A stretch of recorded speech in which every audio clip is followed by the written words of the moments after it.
சேற்றிலே குளித்தெழும் மாறிக்கு கொட்டப்பம்பை முழங்குது, சிலித்தெழும் மாறிக்கு சண்டை மேளம் ஒலிக்குது.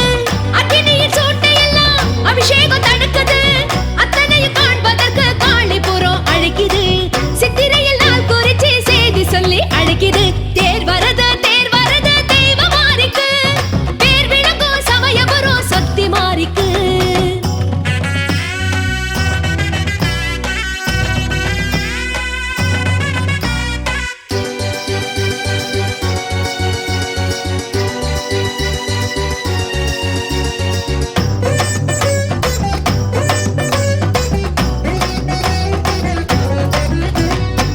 பச்சரிசி மாவிலே அச்சு வெல்லம் சேரவே, பச்சரிசி மாவிலே அச்சு வெல்லம் சேரவே, இளநீர் பானகம்